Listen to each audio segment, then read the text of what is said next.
सिंहासन बत्तीसी की दूसरी कहानी। अगले दिन जैसे ही राजा भोज ने सिंहासन पर बैठना चाहा तो दूसरी पुतली बोली, जो राजा विक्रमादित्य जैसा गुणी हो, पराक्रमी हो, यशस्वी हो, वही बैठ सकता है इस सिंहासन पर।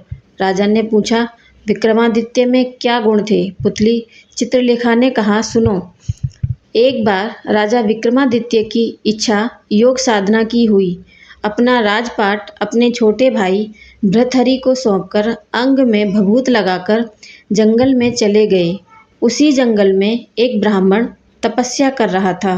देवताओं ने प्रसन्न होकर उस ब्राह्मण को एक फल दिया और कहा, जो इसे खा लेगा वह अमर हो जाएगा। ब्राह्मण ने वह फल को अपनी पत्नी को दे दिया। पत्नी ने उससे कहा कि इसे राजा को दे आओ और बदले में कुछ धन ले आओ। ब्राह्मण ने जाकर वह फल राजा को दे दिया। राजा अपनी रानी को बहुत प्यार करता था। उसने वह फल अपनी रानी को दिया।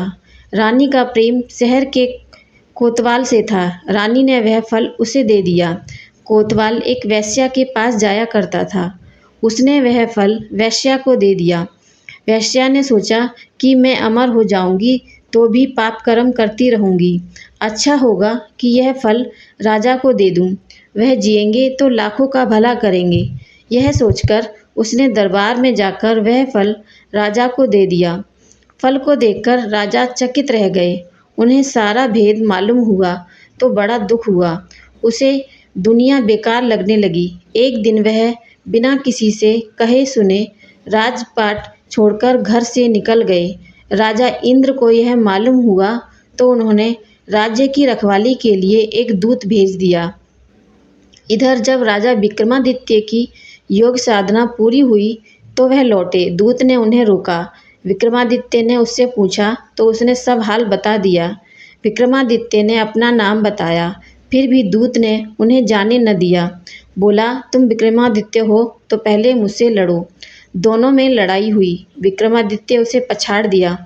दूत बोला, मुझे छोड़ दो, मैं किसी दिन आपके काम आऊँगा। इतना ही कहकर पुतली बोली, राजन, क्या आप में इतना पराक्रम है कि इंद्र के दूत को हराकर अपना गुलाम बना सको? अगर मेरी ये कहानी आपको पसंद आई हो तो कमेंट करके ज़रूर बताएं और मेरे चैनल को लाइक, शेयर और सब्सक्राइब ज़रूर करें। Thank you.